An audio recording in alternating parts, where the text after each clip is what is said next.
sicuramente farà discutere. Intanto lasciamo il Sole 24 Ore, una cosa curiosa dalla Gazzetta di Modena, a proposito di Stellantis l'abbiamo visto prima, qua invece arrivano mani straniere sulla Maserati, in corsa non solo i cinesi. Maserati apre le porte al capitale cinese? L'allarme lanciato dal sindaco di Modena Muzzarelli preoccupa i sindacati, staremo a vedere. Mentre a proposito di stranieri, Camorra e Ndrine finanziavano lo sceicco Omar Mohammed a Bologna, originario peraltro di Crotone, lo sceicco Mohammed. Una sintesi di italianità.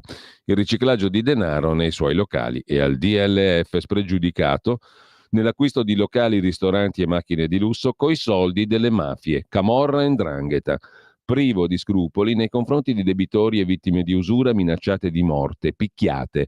Davanti al GIP ieri Omar Mohammed ha fatto scena muta. Il cosiddetto sceicco di Bologna, lo chiamavano così gli amici nei video su Instagram a bordo di Lamborghini fiammanti, si è avvalso della facoltà di non rispondere. Nell'inchiesta della Guardia di Finanza e della Direzione Distrettuale Antimafia, questo 39enne Omar Mohammed di Crotone, cognome tipico calabrese, è accusato insieme ad altri 15 indagati di riciclaggio, usura pluriaggravata, spaccio, estorsione, sfruttamento della prostituzione. Omar, che terrorizzava tutti, aveva le spalle coperte da Camorra e 'Ndrangheta, sotto accusa per riciclaggio e usura nei locali di Bologna. 5 incendi sospetti nel locale DLF di Bologna.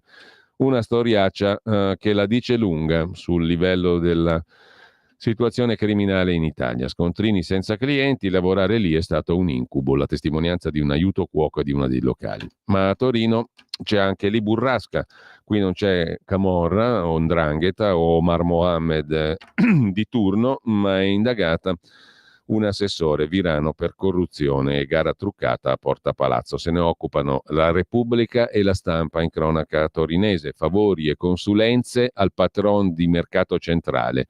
Indagata Virano, che non è assessore ma super dirigente del comune di Torino. 2 giorni di perquisizione negli uffici dell'assessorato al commercio. Nel mirino anche i bandi per l'assegnazione dei posti al settore ittico, scrive la Stampa Torino.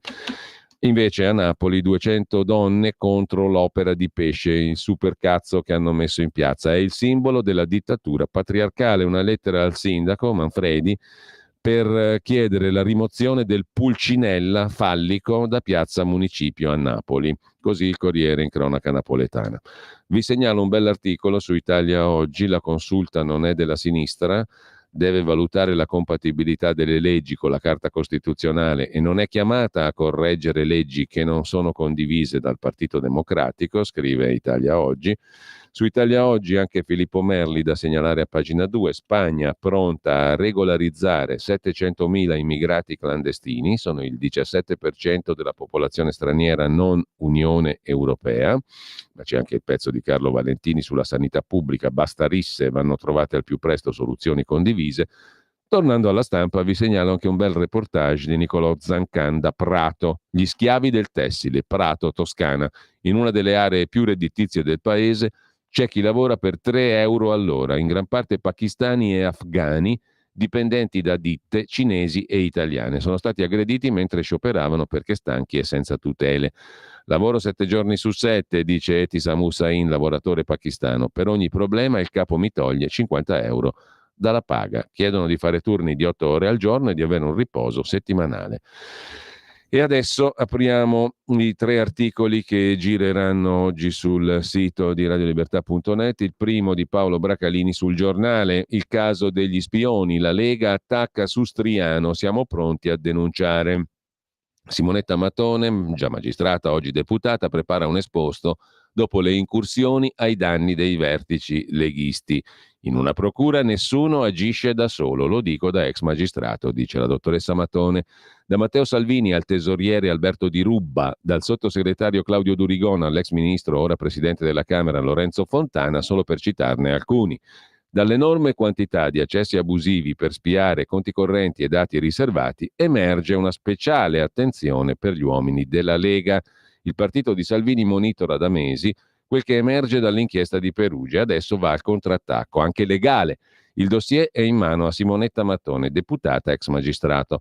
Al momento si valuta un esposto, in attesa che dall'indagine emergano elementi per identificare la Lega come parte lesa all'interno del procedimento. In quel caso si materializzerebbero condizioni per una denuncia penale.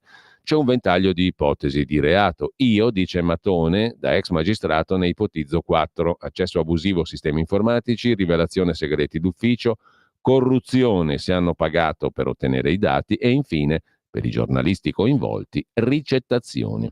Per la denuncia si aspettano gli sviluppi dell'inchiesta dei PM. Intanto un esposto.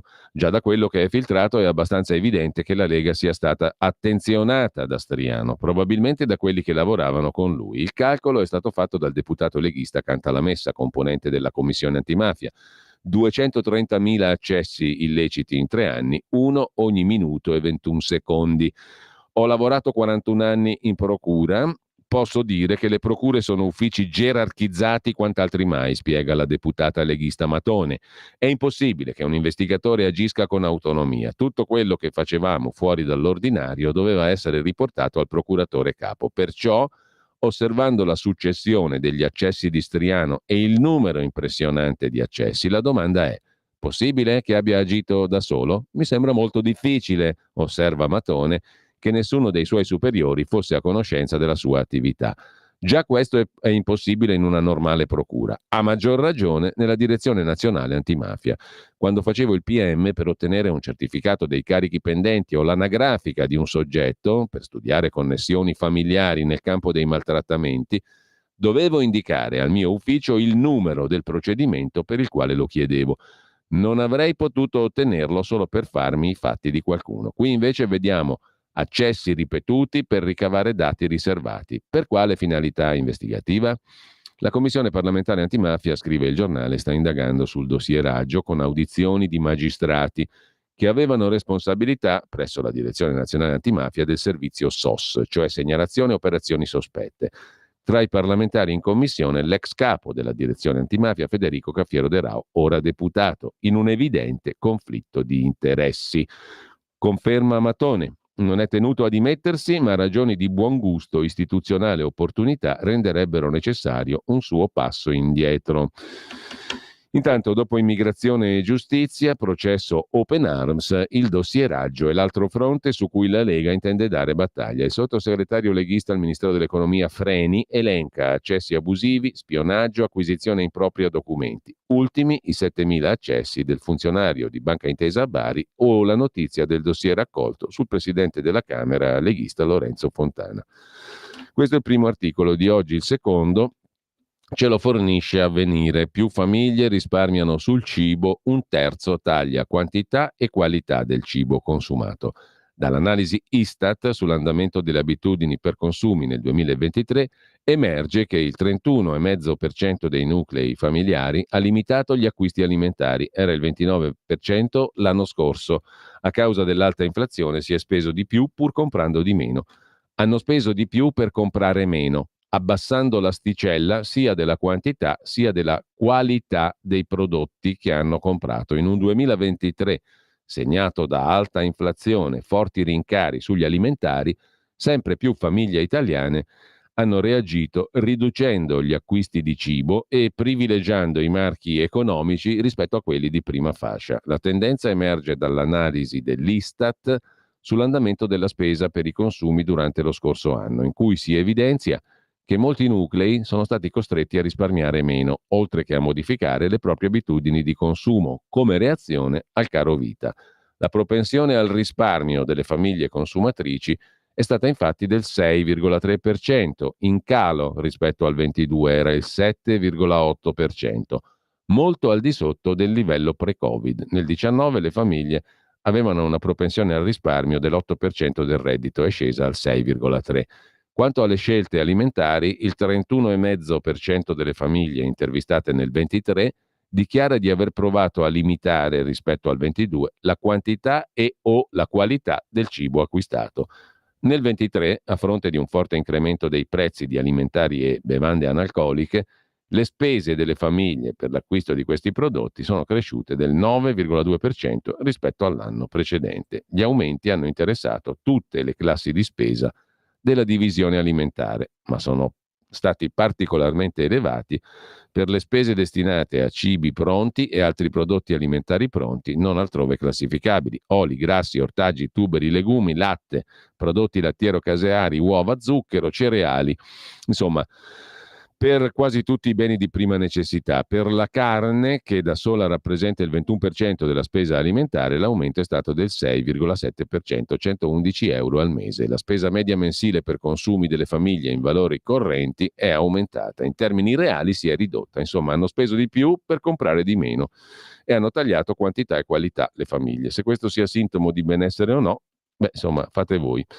Terzo articolo, qui andiamo più sul costume e su una cosa un po' particolare, diciamo così, per evitare problemi: il profumo messo in tasca dall'onorevole Fassino.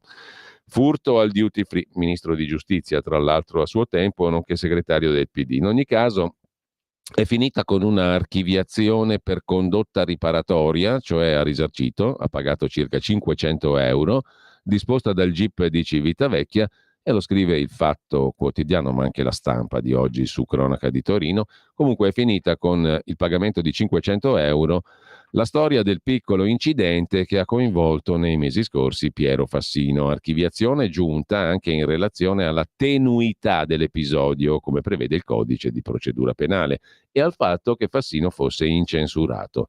Come raccontò il Fatto in anteprima, l'ex ministro e deputato di lungo corso DS, PC, PDS, PD, il 15 aprile 24 era stato denunciato dal personale del duty free dell'aeroporto di Fiumicino per essersi portato via senza pagare un prezioso profumo Chanel Chance del valore di 130 euro prima di prendere il volo per Strasburgo.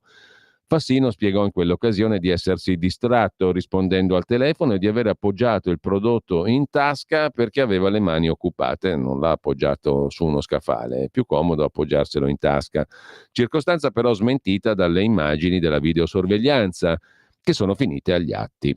La videosorveglianza ha detto non è così. Comunque le testimonianze rese alla Polaria da parte della polizia, insomma da parte del personale di Aelia Duty Free, avevano anche rappresentato altri due episodi che nei mesi precedenti avrebbero visto protagonista lo stesso Fassino, intento a trafugare lo stesso profumo in circostanze molto simili. Tuttavia, la contestazione all'ex sindaco di Torino ha sempre riguardato il solo episodio del 15 aprile. L'inchiesta, incardinata presso la Procura di Civitavecchia, competente per l'aeroporto di Fiumicino, ha visto però i legali chiedere l'archiviazione, in quanto Fassino, che già sul momento si era offerto di pagare un prezzo maggiorato per il profumo, ha ribadito la propria disponibilità a risarcire il danno con una cifra vicina ai 500 euro. Il giudice per le indagini preliminari a quel punto ha accettato l'istanza degli avvocati, supportata dal parere positivo del sostituto procuratore Alessandro Gentile, evitando al parlamentare uno spiacevole seppur breve processo. Abbiamo intrapreso questa strada in relazione a un video che è molto equivoco, dove sembra che siamo davanti a una dimenticanza, aveva dichiarato l'avvocato Fulvio Gianaria. Furto al duty free, Fassino paga per evitare il processo, archiviato dopo il pagamento e il risarcimento di 500 euro circa. Così è finita la storia di Fassino e del profumo all'aeroporto. Con questo lasciamo i tre articoli della giornata di oggi, sono le 8:19, facciamo in tempo adesso, giusto velocemente, a dare un'occhiata ad alcuni degli articoli di oggi, ci torniamo sopra velocissimamente. Quali articoli abbiamo selezionato per venerdì 11 ottobre? Attenzione, prima di tutto però diamo un'occhiata anche ai settimanali. Il venerdì di Repubblica cosa ci racconta oggi in copertina? La macchina del gossip. Il tema è interessante. Da Ruby a Boccia San Giuliano, come è cambiato il business del pettegolezzo? Lo abbiamo chiesto a chi ci sguazza, ma occhio alle polpette avvelenate. Un bel argomentino di quelli simpatici con cui apre oggi Pettegolandia, con cui apre oggi Paola Zanottini sul venerdì di Repubblica. Dal venerdì di Repubblica che cosa possiamo ancora tirar fuori sfogliandolo insieme a voi? Gli americani votano per lui, le americane vogliono lei. Donald Trump, Kamala Harris, il resoconto di Anna Lombardi da New York. Nella sfida per la Casa Bianca, secondo i sondaggi, sarà decisiva la contrapposizione più vecchia del mondo, cioè maschi pro Trump contro femmine pro Kamala Harris. E sempre in primo piano sul venerdì di Repubblica, bassa velocità, prima l'estate dei ritardi, poi il chiodo che blocca l'Italia. Emergenze a parte, basta vedere come vanno i treni nel resto d'Europa per capire che noi abbiamo un problema italiano strutturale, l'inchiesta di Riccardo Staglianò. Perché quando le cose vanno bene in Olanda 9 alte velocità su 10 sono in orario e da noi 7 su 10? La rete ormai è esplosa, non regge più il traffico e la coperta è diventata cortissima. Treni vecchi, se un'auto la controlli ogni 10.000 chilometri, è normale che si guasti. Così sul venerdì di Repubblica. Ma c'è anche la scuola, tutta da ridere e da raccontare. Da professore alle medie, di lodi agli sketch su Instagram, ai libri e ai teatri. Filippo Caccamo è ormai una star, gli mancava solo di fare il ministro dell'istruzione. È un tizio che fa dei video estremamente divertenti, ha fatto anche un libro, Filippo Caccamo, Maledetta prima ora, e poi fa dei personaggi che hanno nel mirino il mondo della scuola e anche la stupidità, diciamo, dei suoi protagonisti, soprattutto gli studenti. È un po' anche politicamente scorretto il ragazzo Caccamo. Con questo lasciamo il venerdì di Repubblica, uno sguardiello lo diamo anche al 7 del Corriere della Sera. In copertina Brittany Griner, la cestista americana prigioniera 293 giorni in Russia. Ogni mattina pensavo, oggi mi avveleneranno. E per fortuna sua non è andata così. C'è anche sul 7 un altro servizio segnalabile, Moldavia, il paese vota sull'Europa, uno dei paesi più tristi del mondo. Avranno più peso le badanti 150.000 o il gas russo? Si domanda il 7 del Corriere della Sera. C'è anche una lunga chiacchierata con Piero Marrazzo. Nel luglio 2009, presidente del Lazio, fu sorpreso con una prostituta trans. La mia vita travolta dallo scandalo. Non voglio più tacere. Mi pare che abbia scritto un libro anche lui. Storia senza eroi. Le mie figlie e la mia ex moglie vennero fatte a pezzi. Il PD, Bersani e Franceschini mi chiesero di dare le dimissioni, furono cortesi. Non recrimino, dice oggi Piero Marrazzo. Dopo il fatto decisi di andare in America a cercare le mie radici, ho fatto una scoperta sconvolgente su mio fratello e noi ne siamo molto contenti. Mentre lasciamo con questo anche il 7 del Corriere della Sera, andiamo al brano musicale di oggi. Andiamo al brano musicale di oggi e oggi siamo dalle parti sempre del musical e della grande musica americana. 11 ottobre 1954 veniva riproposto in scena il musical On Your Toes, sulla punta dei tuoi piedi, George Abbott, Richard Rogers, Lawrence Hart, tre nomi grandiosi della storia del jazz, inaugurato alla 46esima strada al St. Theatre di New York. Andrà in scena per 64 rappresentazioni. Sentiamo un pezzettino.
E non era mica male la musica dei musical statunitensi, ma un'altra cosa vorrei dirvi, visto che tra poco avremo con noi il professor Fabrizio Pezzani, ma da settimana prossima cambiano un po' di cose e proprio a questo proposito volevo comunicarvi che da settimana prossima la rassegna stampa delle 7.30 sarà condotta da Sammy Varin per il futuro.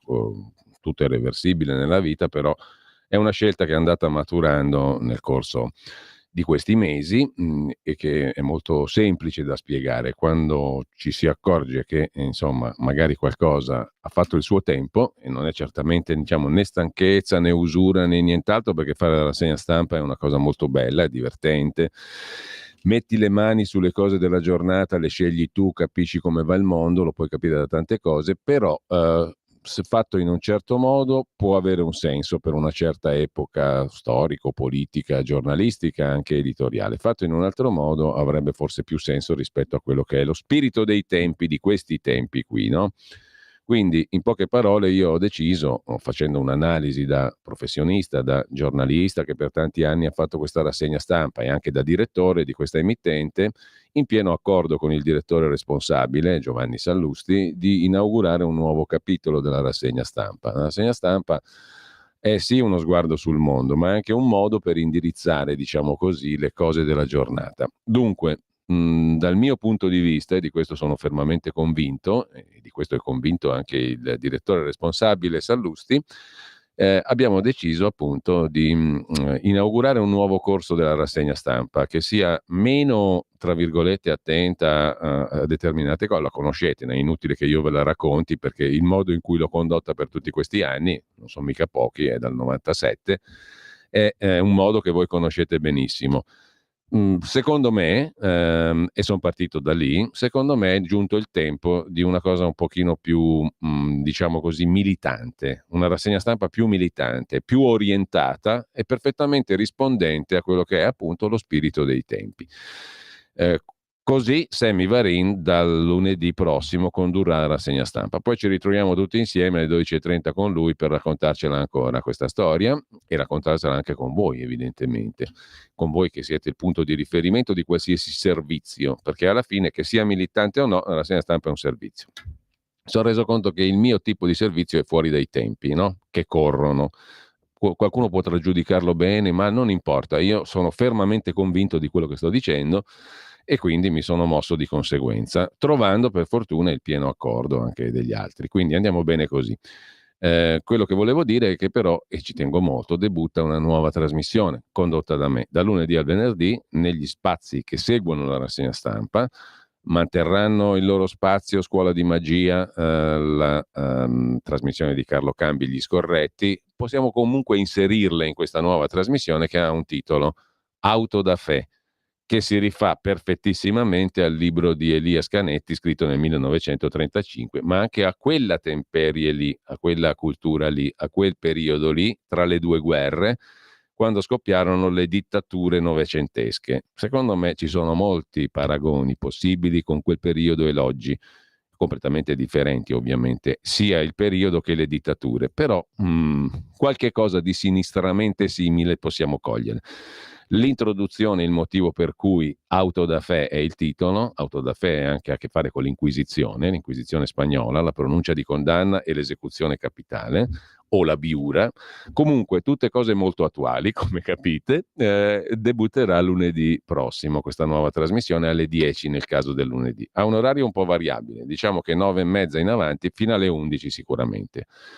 Fino sicuramente alle 11, Auto da Fè, la nuova trasmissione che condurrò io. E sarà fatta anche di molte vox populi, cioè di ascoltare le voci della gente fuori in giro per le strade, oltre alla ricerca di ospiti e interlocutori qualificati per capire lo spirito dei tempi in cui viviamo. Questa è la proposta fondamentale, o meglio, lo scopo fondamentale della nuova trasmissione. Perciò adesso pausa, poi ne riparliamo alle 12.30 delle novità in questione e tra poco con noi il professor Fabrizio Pezzani, che rimarrà anche lui nel corso della settimana con un orario un po' diverso, quindi spostato in là, però siamo intorno, nella fascia tra le 9:30 e le 11 debutta Auto da Fè, con me, fa anche rima. Stai ascoltando Radio Libertà, la tua voce libera, senza filtri né censure, la tua radio.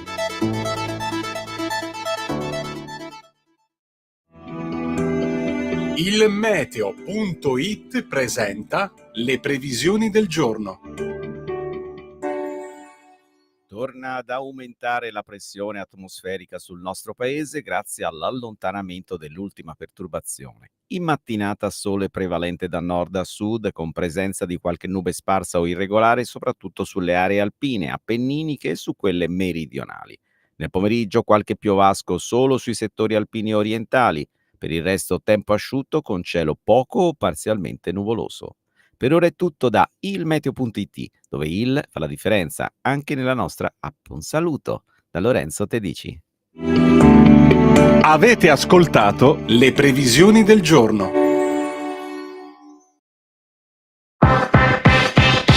Per interagire con Radio Libertà, inviaci un messaggio di testo, audio, video al nuovo numero dedicato a te. 340 6709 659 340 6709 659. Rimani connesso con Radio Libertà, la tua radio.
Rieccoci qua come un solo uomo, anche se siamo in tre, con Davide perfettamente insediato nella cabina di comando in regia qui a Radio Libertà e soprattutto con il professor Fabrizio Pezzani, come tutti i venerdì. Ma dalla prossima settimana, professore, cambiano un po' di cose. Tu mi devi dare, me l'hai già data in linea di massima. Intanto buongiorno, innanzitutto. Buongiorno a tutti. Allora, mi devi dare, stavo per farti una richiesta in diretta, così non ti potrai più sottrarre la tua disponibilità a spostare un pochino l'orario della nostra conversazione dopo le 9:30, 10 o giù di lì, insomma, prima delle 11 in ogni caso della mattina, e vediamo poi qual è il giorno esatto in cui ci collochiamo. Va bene, va bene. Però avremo anche più tempo magari per ascoltare le voci degli ascoltatori e delle ascoltatrici, no? E quindi aprire una finestra di dialogo anche con chi ci segue, che in questa mezz'ora scarsa del venerdì diventa un po' difficile fare, no? Io ti ringrazio intanto per la disponibilità anche futura a proseguire questo nostro dialogo, queste nostre conversazioni, che io reputo di grande interesse perché si inseriscono nel vivo dell'attualità con un punto di vista molto originale. Tu sei un professore della Bocconi, professore emerito adesso, ma hai insegnato tanti anni, sei stato anche all'estero, hai fatto esperienze nelle pubbliche amministrazioni e hai potuto riflettere anche su ciò di cui ti sei occupato, cioè quella materia, a volerla prendere nel suo complesso, bellissima, meravigliosa, sintetica dell'essere umano, che è l'economia, no? L'economia tiene dentro tutto, perché tiene dentro, se la vogliamo mettere in una maniera umanistica, appunto, tutto quello che ha a che fare con l'essere umano. Se la vogliamo mettere in maniera finanziaria, tecnicistica, riduttiva, allora diventa una cosa molto arida, molto sterile. È l'esatto contrario del tuo approccio, ed è quello che secondo me è utile anche per chi ci ascolta. Riflettere su determinati meccanismi, pensarci sopra, avere come centralità del punto di vista l'uomo, l'essere umano, la persona umana. No? Questa è la tua ottica, e questo ti Esatto. conduce a essere un eclettico, un eterodosso, fammi usare un po' di parole difficilotte, cioè uno che non si mescola al gregge, al gruppo, e che è molto stimolante. Io ho sotto gli occhi un bellissimo articolo, e invito chi ci ascolta ad andarselo a leggere, su opinione.it, l'opinione delle libertà. Che bella parola anche questa, che ha a che fare con la nostra radio, libertà. Allora, un bellissimo articolo intitolato Italo Calvino e la finanza, la città invisibile, infinita e illogica, senza futuro, dove tu prendi spunto dal famosissimo libro del 1972, Le città invisibili di Italo Calvino. E già uno si ferma qui e dice: ma che cavolo c'entra il professore emerito della Bocconi con Italo Calvino? E Pierpaolo Pasolini, niente meno. Vuoi dircelo tu, professore, cosa c'entri con Italo Calvino e le città invisibili? Ma c'entra per quello che tu hai detto prima, e cioè che l'economia è una scienza sociale.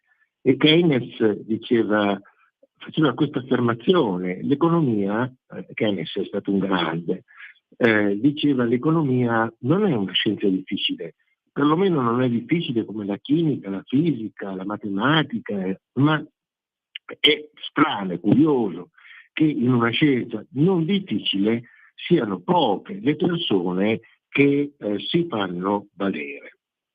E allora lui aggiungeva, è probabile che questo dipende dal fatto che per emergere in economia è necessario avere altre doti. Lui diceva altri doni, usava il termine dono, altri doni. Dice, per studiare l'economia è necessario conoscere la matematica, la filosofia, la storia, la politica, la sociologia, e sapere molto bene le reazioni dell'animo umano, l'intimità dell'uomo, insomma, no?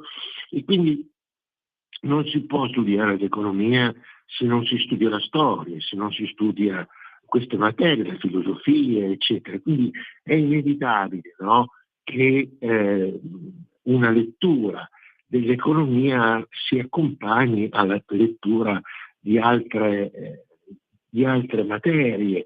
Nella fattispecie io accomuno le città invisibili con Calvino nel suo libro parla di città invisibili. Che cosa intende per città invisibili? In realtà lui questo si configura come Marco Polo, che riferisce al Kublai Khan dei suoi viaggi e delle città che ha visto. E queste città che lui racconta al Kublai Khan sono, fra virgolette, invisibili, nel senso che ci sono le case, ci sono le strade, c'è tutto, ma non ci sono le persone.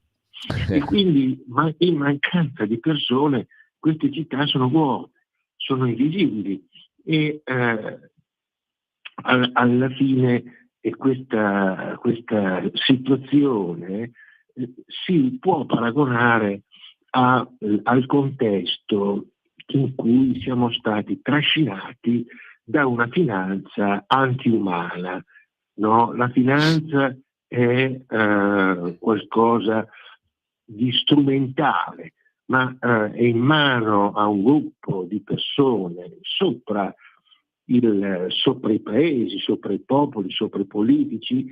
Per prenderla, si dice Noam Chomsky, col quale io ogni tanto mi sentivo, un po' di meno, lui affermava è un senato virtuale, cioè un senato che sta sopra i paesi, interessi e organizza per mezzo della finanza delle operazioni nell'interesse suo del Senato, non del Paese.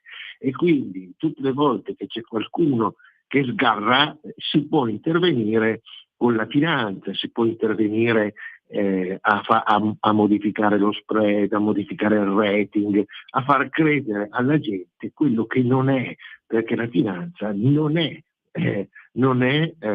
una scienza che ha dei fondamenti scientifici. E il problema è stato che attraverso una manipolazione culturale e intellettuale la finanza, l'economia, nessuno la studia più l'economia, adesso i nobili in economia fanno ridere, perché l'economia è diventata finanza e l'economia è stata trasformata da scienza sociale a scienza esatta e non è nella natura dell'economia, la natura studia le relazioni fra uomini e quindi deve considerare l'uomo, la sua emozionalità che influenza le decisioni nel bene e nel male, mentre invece le scienze esatte che studiano le relazioni fra cose possono esprimere delle leggi universali, le leggi di gravità. Un mattone cade indipendentemente da chi lo fa cadere o da dove lo fa cadere e quindi la finanza è razionale ma non ha nulla a che fare con l'economia. È stato, come abbiamo detto tante volte, nel 71 quando l'oro, la stampa della carta moneta viene separata dall'oro. Questo ha creato un mondo asettico, un mondo vuoto, quindi la finanza ha creato un mondo e soprattutto la finanza ha svuotato gli uomini della loro intimità personale. La finanza oltretutto è amorale, non nel senso di necessariamente immorale, ma chi decide in finanza non si preoccupa delle conseguenze delle sue azioni, perché i suoi obiettivi sono quelli di generare ricchezza o comunque generare potere. Noi l'abbiamo visto nel 2011 quando siamo stati attaccati con uno spread che andava su e giù come un burattino in mano a queste persone e noi abbiamo subito uno spread. Adesso che siamo in difficoltà con il debito pubblico e con la difficoltà di un modello culturale che ha sviluppato nel paese una mancanza di creatività, una mancanza di attenzione alla produzione, al lavoro, alla disoccupazione, alle disuguaglianze, eccetera. Bene, adesso siamo qui col cappello in mano ad andare dalla finanza. No, abbiamo detto BlackRock, Vanguard, questi fondi sono dappertutto, sono in tutte le banche del mondo occidentale, uno del mondo dei BRICS, e qui sta il problema. Quindi questo mondo invisibile perché? Perché nella città della finanza non c'è l'uomo, non c'è l'emozionalità dell'uomo, quindi come dice Calvino è una città invisibile, perché non ci sono sentimenti, non c'è umanità, non c'è l'uomo come persona, l'uomo è solo un oggetto che viene spostato, che viene cambiato, che viene modificato e che viene spinto a fare le cose che vogliono esattamente loro, insomma, no? Quindi questo è un disegno che è stato perseguito con una lucidità estrema e in modo criminale, perché la finanza la troviamo, tra virgolette, partecipe di molte aziende, di molte banche, di molte banche la finanza è presente e la sua presenza diventa una presenza mortale, perché la finanza non si muove in modo morale, si muove in modo amorale e quindi ricerca dell'interesse personale, punto e basta. Quindi se noi andiamo col cappello in mano da un fondo come BlackRock non ci possiamo aspettare che ci aiuti, ci aiuterà ma fra virgolette con interesse, nel senso che si troverà a gestire. E c'è un passaggio, sì. Poi vediamo un secondo, c'è un passaggio molto bello di Calvino alla fine del libro, no? quando Calvino dice ma tutte queste città che ho visto, sono invisibili, sono disumane, no? E anche la finanza è qualcosa di disumano, una città invisibile a suo modo, insomma, in cui noi viviamo come degli automi. E allora il Kublai Khan dice a Italo Calvino, ma allora è un inferno, questo è un inferno, sarà un inferno. E il Marco Polo di Calvino gli dice, sì, e questo è inferno, ma noi ci siamo già dentro questo inferno, no? E ci sono solo due modi per sfuggire a questo inferno. Un modo è quello più passivo, cioè non guardarlo, far finta che non c'è, adattarsi e morire, fra virgolette, senza nessuna reazione. L'altro modo invece richiede conoscenza, richiede ricerca, richiede un carattere personale, una forza personale per capire che siamo dentro all'inferno, ma bisogna cercare di accompagnare, di aiutare quelli che non sono dentro all'inferno e cercare di far crescere questa onda, fra virgolette, di opposizione. Noi siamo in una fase più di subordinazione, quindi questa città invisibile la gente la vede e priva la città dei sentimenti, leggiamo ogni giorno di eventi efferati, di uccisioni, di ruberie,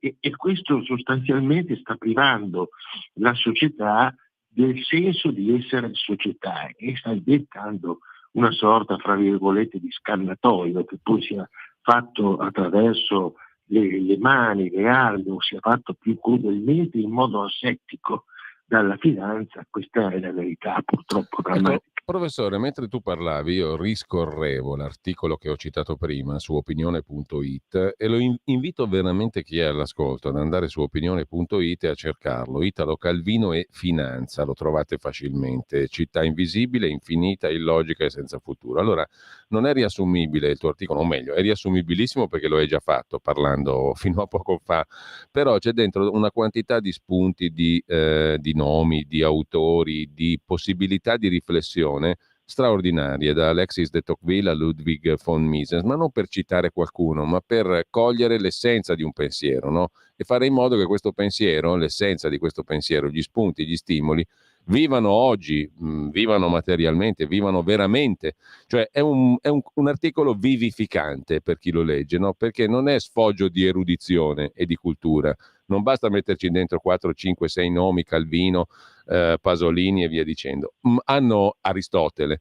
Questi nomi hanno un senso perché ci parlano ancora oggi attraverso l'analisi che tu fai, no? Perché tu ti rifai a dei grandissimi nomi, ma il modo in cui tu ne cogli lo spirito ci rende disponibile a noi lettori una possibilità in più di approfondire veramente, di riflettere, di capire qualcosa del mondo che ci ruota intorno. E questo è perfettamente in armonia con quello che sarà la mia nuova trasmissione della settimana prossima, che si chiama Auto da Fé, no? Prende spunto dal libro di Elias Canetti, ma anche dalla formula dell'Inquisizione spagnola, che è un po' il nostro tempo, quello dell'Inquisizione, no? Ha una forma del tutto diversa da quella dell'Inquisizione spagnola.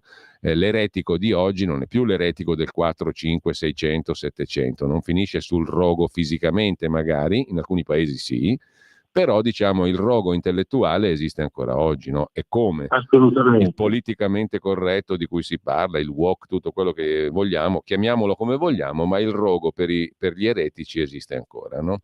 E Certo.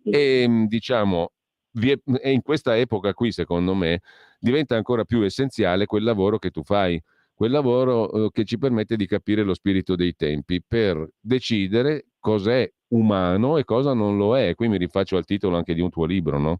Umano, troppo umano.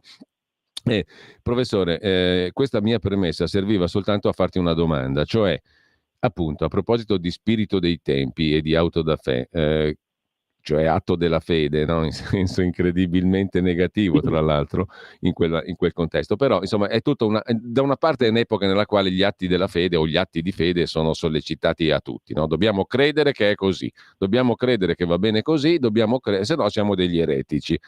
Ecco, tu Che spirito dei tempi respiri oggi? Cosa vedi all'orizzonte? Cioè siamo in un momento in cui si ritorna, diciamo, all'umano, secondo te, o deve ancora essere conclusa del tutto questa parabola del disumano, per riassumerla grossolanamente, che tu hai descritto meravigliosamente, facendo riferimento a tutti questi spunti? Io credo Cosa che avanza? Cosa sta avanzando, secondo te, osservatore? Allora, sta avanzando la storia, no? La storia, per chi la legge o per chi la segue, ha dei momenti in cui sembra che succeda poco o nulla, ma in realtà in quei momenti sotto la cenere si sta muovendo una serie di fatti, di eventi, che poi quando prendono fiato, prendono fuoco, eccetera, fanno saltare il sistema, no? E questo credo che la gente possa capirlo se vede quello che è successo negli ultimi 3 mesi, i fatti in Italia, all'esterno, di quello che succede tutti i giorni, di atti assolutamente fuori dalla norma, di uccisioni, di cose spaventose, eccetera.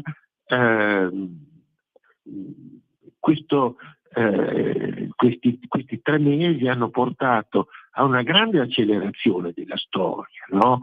Rispetto agli ultimi anni. In 3 mesi sono successe tante cose e questo è sempre stato così, cioè la storia va avanti, poi a un certo punto viene a presentarti il conto.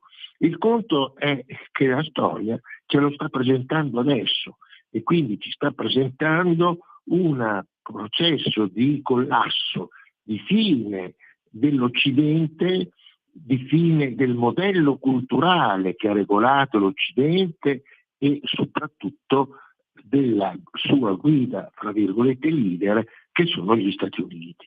Quindi, come in tutte le società nella storia del mondo, stiamo parlando di 2000 anni, esistono delle fasi in cui i modelli che caratterizzano quelle fasi, quelle storie, rappresentano quel modello. Quindi se noi parliamo di Medioevo, il modello di riferimento era Dio, erano i canti gregoriani, i dipinti di Gesù, della Madonna, eccetera, e diverso dal decadente impero romano, che è descritto in modo esattamente uguale a quello che stiamo vivendo noi. Quindi ogni tempo ha uno spirito, ha un modello culturale che si alternano negli anni. Noi siamo arrivati alla fine di un modello culturale estremamente materialista e quello che mi colpisce sempre è quando si va a leggere le persone che 60 anni fa studiavano, leggevano e vivevano la storia. Questa gente ha scritto 60 anni fa come sarebbe stato il mondo esattamente come si è verificato. Quindi non è che questi qua hanno visto nella palla di vetro, questi hanno esaminato la storia e hanno visto che siamo arrivati alla fine di un periodo storico, insomma, no? E vediamo oggi anche gli Stati Uniti che stanno affrontando il periodo più difficile della loro storia dalla fine della guerra. Noi che ci sentiamo in radio da tanto tempo, io spesso ho detto gli Stati Uniti sono alla fine, sono arrivati al collasso, eccetera.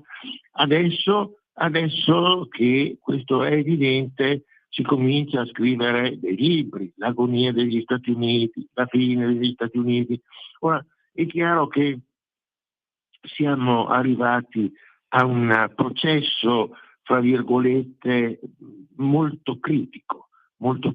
Abbiamo una realtà, e questo che si parla di Europa, ma abbiamo una unità disunita, abbiamo la Francia che ha i suoi problemi, la Germania che ha i suoi problemi, noi che abbiamo i nostri problemi, l'Inghilterra è messa forse peggio di noi, ma il problema vero è che noi non abbiamo, no? Per ritornare alla conclusione di Italo Calvino, sì. Noi stiamo vivendo in un inferno, no? Questa è la realtà, l'inferno dominato da una finanza che è assolutamente amorale e disumana, è una finanza che viene usata come arma per destabilizzare i paesi. Noi l'abbiamo visto nel 2011, l'abbiamo visto nel 2008 con la crisi di Lehman, lo stiamo guardando adesso. Allora è chiaro che questa finanza che si è maledettamente concentrata nelle mani di poche persone che parlano fra di loro nei loro interessi e contro gli altri che devono subire questa situazione. Allora dobbiamo prendere atto, primo, che siamo in una situazione tra virgolette terminale, no? E anche il nostro governo, gli esecutivi che si sono susseguiti nel nostro paese da 30 anni a questa parte avevano sempre messo come primo obiettivo diminuire il debito pubblico, e tutti questi esecutivi alla fine del mandato hanno presentato un aumento del debito pubblico. Quindi è chiaro che il problema è cercare di capire come si forma questo debito e poi muoversi con una strategia di abbattimento del debito o quantomeno di diminuzione del debito, cosa che non si sta facendo. Perché? Perché non ci sono le competenze, perché come abbiamo detto le volte scorse la cultura della rendita ha scacciato la cultura del mercato e quindi si è creato un immenso mercato tra la finanza pubblica e i voti, tra la politica, la finanza pubblica e i voti. Ecco. Quindi io vengo votato, ho disponibilità pubbliche di soldi e te li do per fare questo, per muovere quest'altro, per mettere al posto l'amico dell'amico, eccetera. Noi stiamo creando un debito pubblico senza la capacità di poterlo ridurre. Come lo riduciamo? Lo riduciamo andando fittiziamente col cappello in mano dalla finanza e quindi mettendoci sempre all'interno. O noi, Giulio, sì, riconosciamo questa cosa e quindi diciamo attenzione, siamo in una situazione difficile, dobbiamo prendere atto di questa situazione difficile e cercare di aiutare quelle persone che sono consapevoli che siamo nell'inferno e che ci vogliono tirare fuori. Professore, ci salutiamo qui. Siccome però tra pochi minuti per la nostra rubrica parlamentare avremo ospite la segretaria della Commissione Bilancio del Senato, la senatrice Elena Testor della Lega, con la quale parleremo di PSB, cioè di Piano Strutturale di Bilancio, che è stato approvato dal Parlamento, no? E che poi sarà esaminato dall'Unione Europea. È praticamente l'impalcatura della prossima finanziaria, grossolanamente parlando. Allora, suggeriscimi una domanda da fare tra un paio di minuti alla senatrice sul piano strutturale di bilancio, che l'esame che sarà poi sottoposto all'esame del nostro padrone vero, l'Unione Europea. Allora, il problema vero è che affrontare il bilancio richiede una strategia, la definizione, perché tu non lo puoi ridurre nel giro di un mese. Perché? Perché si è formato negli anni con tanti interessi, quindi all'interno di questo bilancio ci sono un'infinità di istituzioni inutili, ma sono utili a quelli che le presiedono, perché quelle istituzioni portano voti. Poi se portano i voti aumentando il debito, chi se ne frega. Ci sono delle imposte il cui costo di gestione è superiore a quello di cassi, vanno eliminate. Quindi quello che va fatto per il bilancio non è affrontare questi problemi di pulitura di queste scorie con la finanziaria, perché c'è l'acqua alla gola e l'eliminazione di ognuna di queste istituzioni trova una contrapposizione in quello che si trova il vantaggio che gestisce queste istituzioni, quindi va programmata per tempo. Quindi è chiaro che un problema è quello di andare a capire dove ci sono delle spese inutili e dove non ci sono. Sicuramente il modello che stanno utilizzando delle spese, dei tagli lineari, è un modello dal punto di vista della ragioneria assolutamente stupido. Allora, grazie professor Fabrizio Pezzani, ci sentiamo settimana prossima, giorno da definirsi, ma non perdetelo. Un grande abbraccio a tutti e grazie, cerchiamo di venire fuori dall'inferno. Grazie professore. Grazie, ciao, buona fine settimana. Anche a te, anche a te.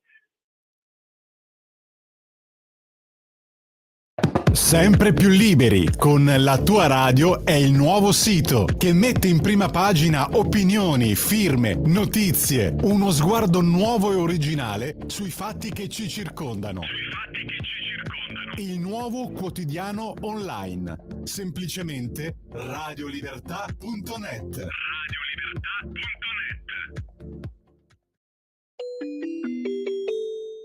Qui Parlamento. Ed eccoci qua, come dicevo poco fa, per la nostra rubrica in collaborazione con il gruppo, in questo caso della Lega al Senato, con la senatrice Elena Testor, senatrice della Lega Trentina, segretario della Commissione Bilancio del Senato. Buongiorno e grazie Testor per essere qui con noi. Buongiorno, un saluto a tutti quanti voi, agli ascoltatori e a lei. Allora, avevamo poco fa con noi il professore emerito dell'Università Bocconi Fabrizio Pezzani, che si è dedicato tutta la vita all'economia e anche agli enti pubblici e gli abbiamo chiesto suggerimento per una domanda, visto che oggi parliamo del fatto che il Parlamento, preso il Senato naturalmente, ha dato il via libera al PSB, una sigla che sta per Piano Strutturale di Bilancio, che adesso verrà poi esaminato, no, mi corregga lei se sbaglio, dall'Unione Europea e che rappresenta un po' l'impalcatura dei conti pubblici in vista della finanziaria. Ecco, il professor Pezzani diceva un bilancio, qua è inutile fare riferimento diciamo a grandezze particolarmente finanziaristiche, diciamo così, di entrate e uscite. Qua si riesce a tagliare le tasse inutili, quelle che magari costano più di quanto non incassano, e i centri di spesa frazionata, che sono tantissimi, e sono tantissimi piccoli gruppi di interesse ciascuno, cioè spese inutili vere, non quelle fondamentali, e tasse che non rendono e sfoltire tutto quanto. Ce la facciamo? Si può fare?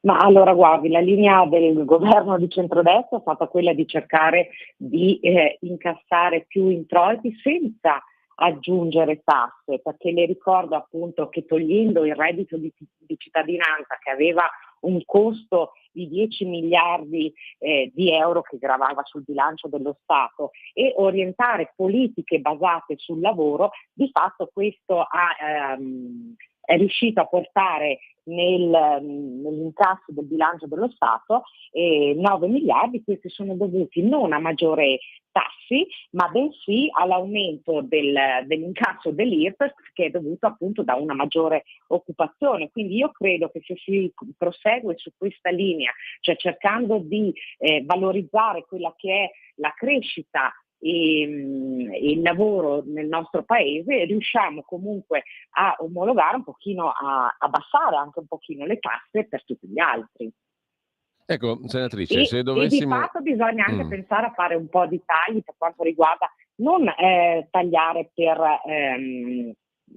i trasferimenti, non lo so, quello che è regioni, comuni, ma a migliorare l'amministrazione, soprattutto anche all'interno dei ministeri. Il ministro Giorgetti diceva Sì. appunto dobbiamo cercare di migliorare l'efficienza della pubblica amministrazione puntando anche tanto sulla digitalizzazione, quindi si cerca di migliorare l'utilizzo delle risorse. Ecco, se dovessimo riassumerlo, il ministro Giorgetti presentandolo lo ha riassunto a sua volta alle commissioni riunite, no? Bilancio di Camera e Senato. Se dovessimo riassumerlo un po' alla Giorgetti, cioè nel senso con estrema sintesi, perché ha fatto una sintesi molto efficace il ministro Giorgetti del piano di bilancio, lascio anche a lei un'analoga sintesi dei contenuti di questo piano.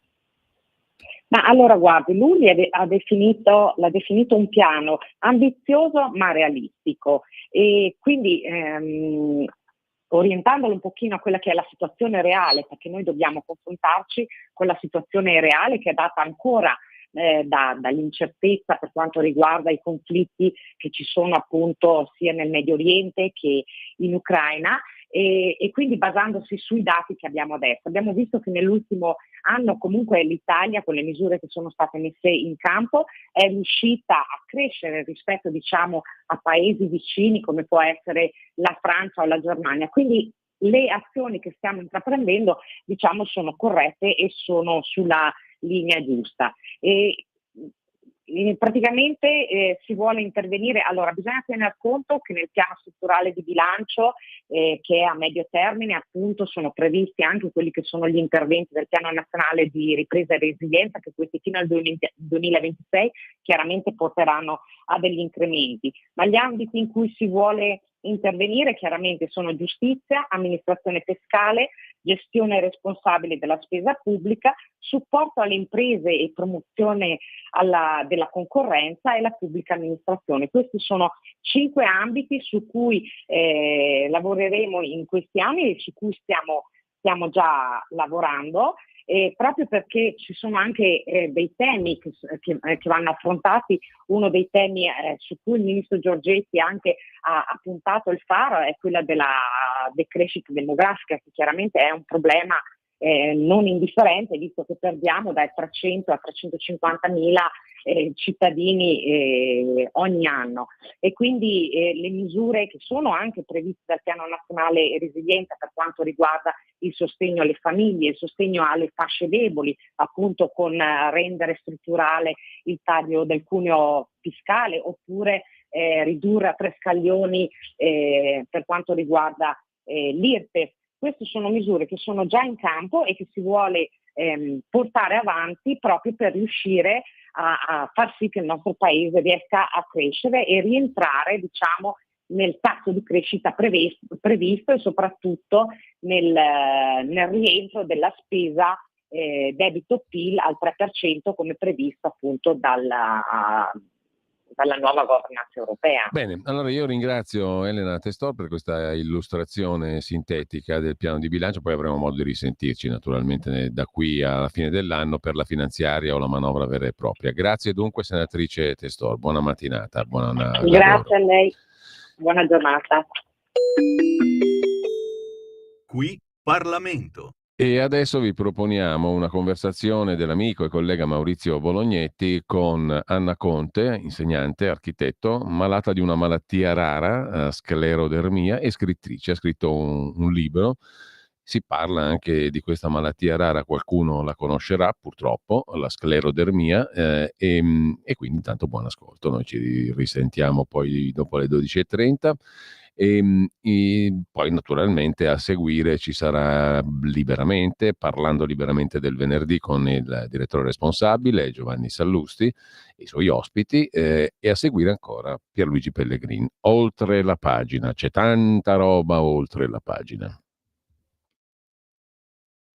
Qua torno con una intervista che mi sta molto a cuore. Sono tornato anche su YouTube, torno sul luogo del delitto, un'intervista che troverete sui miei social, Facebook, Twitter. E dicevo, un'intervista a cui tengo molto, un'intervista nel corso della quale parleremo di libri, di un libro in particolare. E io di questo libro voglio leggervi la quarta di copertina, che mi ha molto emozionato e ha evocato in me anche altre belle letture che mi è capitato di fare nel corso della mia più o meno lunga, più o meno breve vita. Ve lo leggo. Canto per amore, per la libertà della mente e del cuore. È un canto di passione che alimenta i sogni, le speranze e le illusioni. È un canto accorato affinché questa tristezza sprigioni lo splendore di una vita che è bellezza. In questa quarta di copertina, che evoca anche, se volete, un grande scrittore che è Walt Whitman, ma in questo caso le parole sono non di Walt Whitman e di Foglie d'Erba, ma è il cuore e l'anima di Anna Conte, che Anna, mi hai fatto venire la pelle d'oca e te lo giuro che è vero, di nuovo e ancora. Eccola qua, Anna Conte, ben ritrovata Anna. E allora, Anna per il momento è all'Atronico, poi domani non si sa perché è imprendibile praticamente. Domani parte, non diciamo dove, io la rincorro per tutta Italia. Allora, Anna ha scritto un nuovo libro, ma io voglio anche presentarla rapidamente e velocemente per chi non la conoscesse. Anna è nata all'Atronico nel 65, è un architetto, è stata anche insegnante prima di andare in pensione, scrive poesie, ha scritto appunto molti libri ed è anche molto attiva in un'associazione benemerita che si occupa anche, non solo, di una malattia della quale Anna è affetta da molto tempo, questa malattia si chiama sclerodermmia, ma è una battaglia che per il momento Anna, insomma, regge da par suo.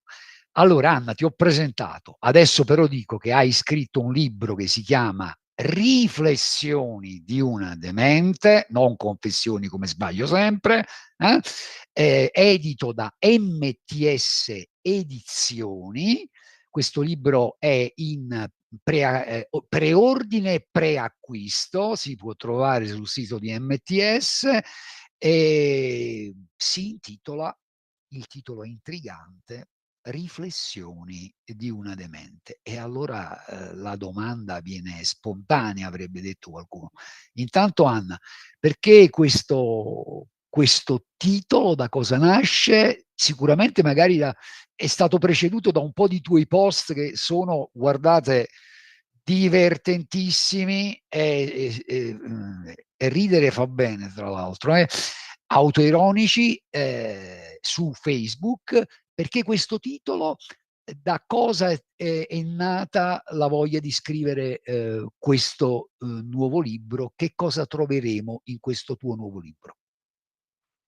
Allora, si chiama Riflessioni di una demente e l'ho fatto perché per ironizzare in qualche modo sulla mia attuale situazione psicologica. Per via causa di numerose ospedalizzazioni, mi disconnetto facilmente, mi disconnetto e in alcuni momenti non mi ricordo delle cose che mi sono successe ultimamente oppure nel passato, oppure non mi ricordo il senso di alcune parole anche molto semplici. Questa cosa mi destabilizza un po', come succede spesso che quando percorro delle strade che ho percorso per tanti anni, ad un certo punto non mi ricordo dove devo andare. E poiché succedono a volte delle cose veramente simpatiche, che sfiorano la comicità, allora dico, vabbè, ho preso la palla, scriviamoli così nei momenti di lucidità. Però io adesso devo spezzare una lancia, diciamo così. I momenti di lucidità sono assolutamente prevalenti, più dei miei sicuramente. Mi è stata diagnosticata questa demenza senile, ovviamente al primo stadio, e mi auguro che rimanga lì. Ma nel caso in cui poi sarò demente, almeno andrò a leggere quello che ho scritto e mi ricorderò. Te lo leggeremo noi, guarda, ma io sono sicuro che invece tutto rimarrà lì e che tu prevarrai anche su questo. Allora, quindi da questo nasce l'esigenza di scrivere, ma adesso andiamo al contenuto, quindi questa tua frizzante autoironia, perché guarda che non è da tutti ironizzare anche su una malattia che creano pochi problemi e offrire poi agli altri, perché questo è quello che tu fai, io direi, motivo di ridere, motivo di avere gioia di vivere, magari forza per affrontare le cose. E anche una buona letteratura, se mi consenti. Oh, grazie, grazie. Questo detto da te, che sei un giornalista, mi rende veramente orgogliosa. Senti, allora, dicevo, a me piace scrivere. Mi piace scrivere perché è una sorta di esercizio terapeutico, nel senso che a volte mi succede che, di non capire bene quello che mi passa per la mente, no? E quindi è come se scrivendo mettessi a posto i vari tasselli di questo mosaico.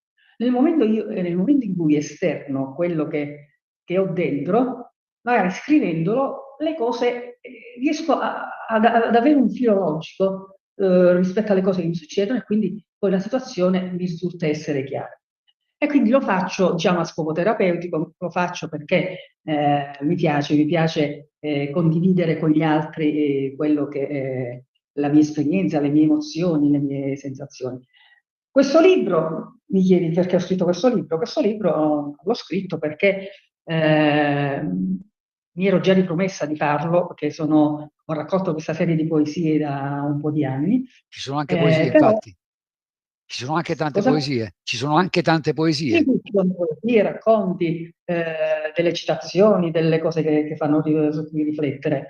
L'ho fatto perché sono ammalata, lo sappiamo tutti, anche una trapiantata, e poiché considerando che il mio fisico comincia a cedere, io me ne rendo conto, volevo lasciare per iscritto quello che sono i miei pensieri e le mie emozioni, affinché, perché la mia nipotina che è appena nata, che ha un mese, quando diventerà grande sarà in grado di poter comprendere a fondo, E tu potrà ci conoscermi. sarai ancora lì a rompere le scatole, Sarà ovviamente. difficile. Sarà difficile, ma devo dire che sono serena, nel senso che Lo io sappiamo. cerco di combattere, di vivere la mia vita con ironia, con serenità, anche perché penso, Quindi, arrabbiarmi per quello che mi succede mi farebbe vivere male anche questi giorni che io vivo, no? Quindi viviamo appieno questa vita con allegria, con ironia, cantiamo, balliamo, perché questo, oltre a farci stare bene, aiuta anche il nostro organismo, i nostri questo è anticorpi verissimo, a è verissimo. reagire. Quanto mai Quindi vero. Quanto dice la mai mia vero. dottoressa, dice Anna, su di te nessuno avrebbe mai scommesso niente, da quando perché i malati di sclerodermia nessuno vuole trapiantarli perché la sclerodermia è una malattia che nei pazienti che vengono poi impiantati, che hanno questa patologia, si ha subito, diciamo, l'espulsione degli organi, Un rigetto. perché diciamo, l'organismo non riconosce l'organo che viene introdotto Insomma, è nel corpo. particolarmente violento rispetto a una persona che non ha questa malattia. Sì, e quindi nessuno avrebbe mai scommesso su di te, però grazie al tuo modo di essere, alla tua personalità, siamo ancora qua. Quindi io ti stimo molto per come sei, per quello che sei, e comunque confidiamo sempre nella Divina Provvidenza, perché io le dico sempre, dottore, siamo arrivati a 10 anni, perché dicono che la statistica sia 10 anni dopo l'intervento, insomma, le aspettative di Ma vita sono tu 10 lo anni. sai che le statistiche sono fatte per essere smentite? Ah, questo è senz'altro. Io la smentirò sicuramente, pensa che mi ritrovo.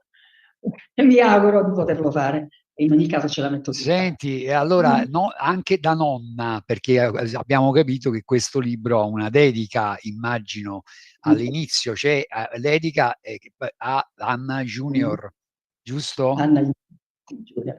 Si Però dice, diciamo negli che Stati Uniti si dice Junior, ma qua in Junior, Italia non lo so. Vai, comunque, è Anna, anche lei che poi è un bel Anna, nome, diciamocelo. E quindi allora anche tante poesie, alcune di queste, una piccola parte però, non fatevi illusioni, e quindi MTS, com'è il sito? www.mts, te edizioni.com. lo dico io, www.mtsedizioni.com, prenotazione, prevendita, riflessioni di una demente, Anna Conte, quindi lo voglio ripetere in questo momento. Senti, io so che tra l'altro è già in calendario una prima presentazione sicuramente romana, o sbaglio?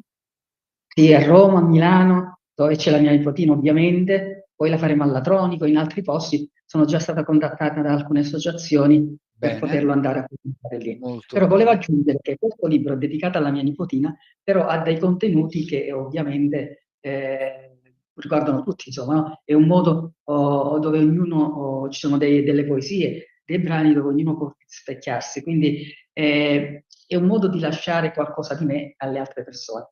Che poi scrivere, secondo me, la scrittura è anche un modo per, in qualche modo, farci rimanere immortali, perché poi quello che siamo rimarrà sempre lì, no? Quindi ci sarà un segno del nostro passaggio sulla Terra, quindi questa secondo me è Tu una cosa sai bellissima. quanto io sia d'accordo, non a caso parlo sempre di compresenza, non solo per quanto riguarda chi crede in un mondo ultraterreno, ma anche appunto rispetto ai libri, questi nostri amici, io li chiamo amici, interlocutori, no? Che ci circondano, di persone che hanno scritto cose che sono importanti.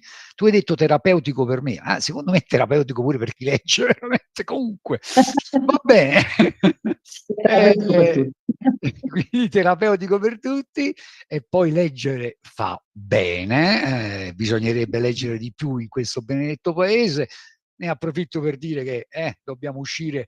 Scusami se mi apro una piccola parentesi, poi chiedo un tuo commento. C'è una percentuale di analfabetismo funzionale o di ritorno che è altissima, e quindi non andiamo bene. Meno smartphone, più libri. Io questo libro è anche in ebook. Io ovviamente però preferisco cartaceo personalmente, però c'è anche in ebook, vero? Sì, sì, Formato è vero, è vero. digitale? Sì, sì. Certo. Vabbè, allora Milano, Roma, Latronico, associazioni che ti hanno contattato, senti, vuoi dirci? Firenze, bello, sì, bello se Firenze. riesco a dire. Insomma, in molti posti. Vabbè, ho Iniziamo capito che alla non la, Latronico. ho capito che non la vedremo per un bel po'. Vabbè. Ma va bene no, così. Senti, vuoi dirci qualcosa? Perché c'è una tua cara amica che credo sia, correggimi se sbaglio, qual è il ruolo? Presidentessa Maria Pia Sozzi. Maria Pia Sozzi. Sì. Esatto, Sì. che tra È la l'altro è una presidente. tua grande fan. Vuoi dirci qualcosa su Asmara Onlus?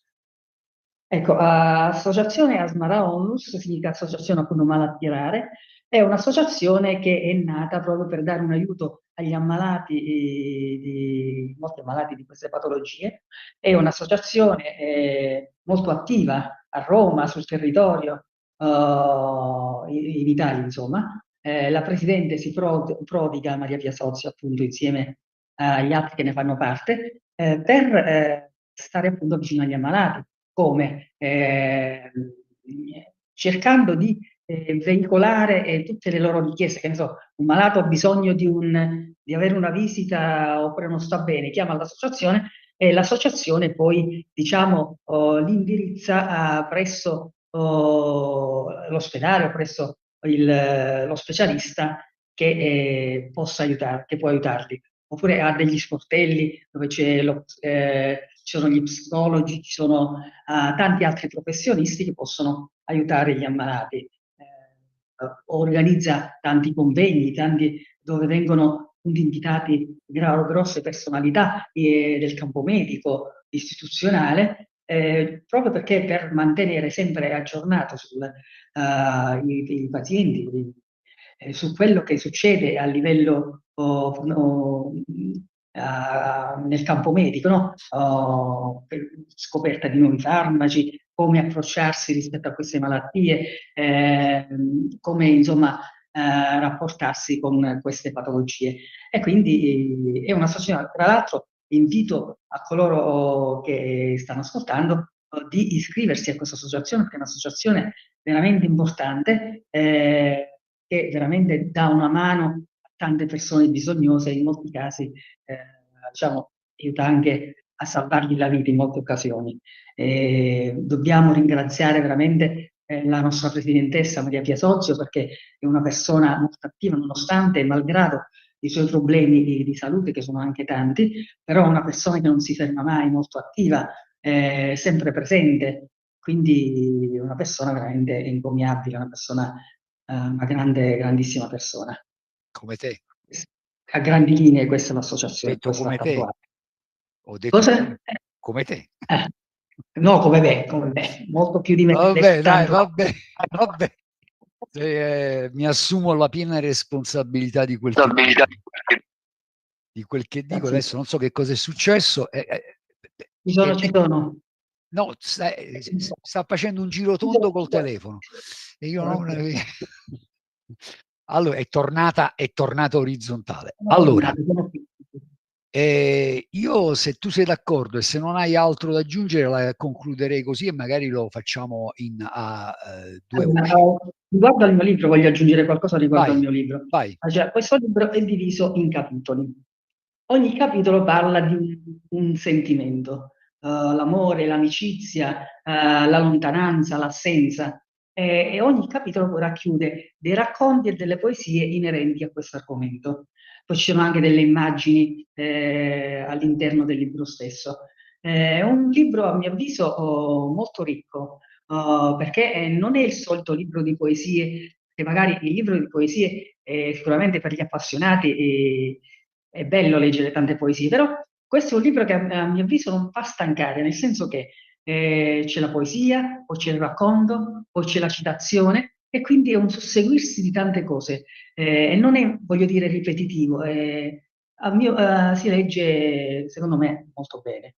E poi c'è Ovviamente poi c'è anche una prefazione di tutto rispetto. C'è anche una prefazione del c'è un professore universitario che ti ha fatto la prefazione, sì, esatto. professore Trifone Gargano, che molti conosceranno perché è un cantista conosciuto in tutta Italia, ma anche a livello internazionale. Ha vinto il premio internazionale dedicato a Pierpaolo Pasolini, con Pasolini prima di Pasolini, e ha scritto tanti altri libri su Dante, la Divina Commedia, in chiave pop, popolare, Calvino, Leopardi e tanti altri scrittori. Veramente una persona eccezionale che gira per tutta Italia, viene chiamato dappertutto perché è una persona di grande cultura, veramente un grande. Ed è anche un grande intrattenitore, nel senso che comunque lui riesce anche a mantenere una tenata anche in maniera, pur parlando di argomenti abbastanza, la letteratura, anche in maniera molto allegra, molto, fa passare una serata in allegria, diciamo, no? Quindi contenuti insieme a ironia, allegria, simpatia e tutto qua. E quindi io sono onorata perché lui mi ha voluto fare questo regalo facendomi questa, diciamo, questo invito alla lettura, l'ho chiamato.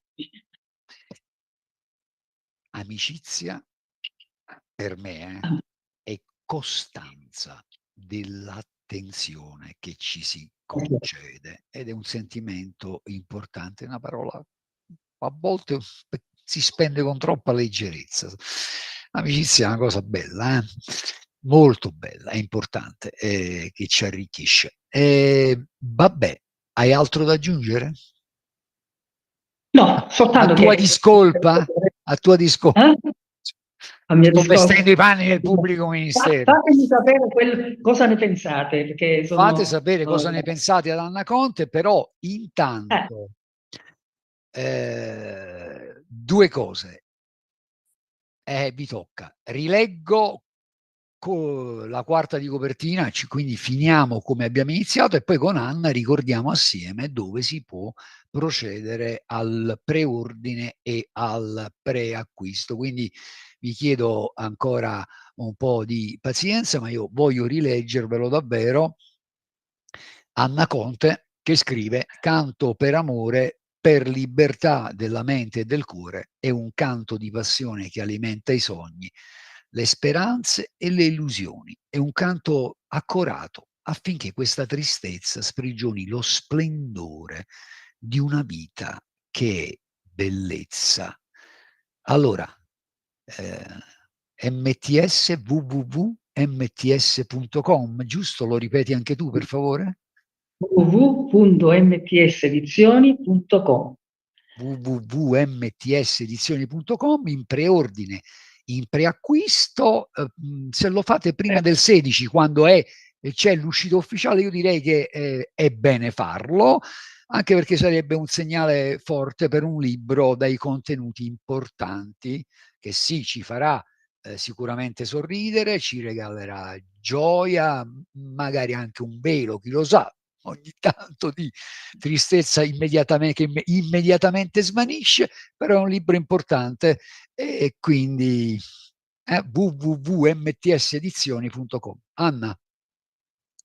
Grazie Maurizio per questa intervista, grazie a tutti voi che mi ascolterete, spero che sarete in molti a comprare il mio libro. Così lascio un po' di me anche a voi, un po' della mia anima anche a voi. Se a voi fa piacere, ovviamente. Io personalmente parlo per me, assolutamente sì, ma non credo di non essere l'unico dai commenti che leggo in giro. Grazie ad Anna Conte, architetto, insegnante in pensione, scrittrice e attivista dell'associazione Asmara Onlus. Alla prossima, perché per quanto potremo, per quanto potrò, per conoscere, per deliberare, proveremo anche a seguire qualche presentazione del libro di Anna Conte. Grazie davvero. Grazie a tutti, grazie Maurizio. Avete ascoltato la rassegna stampa.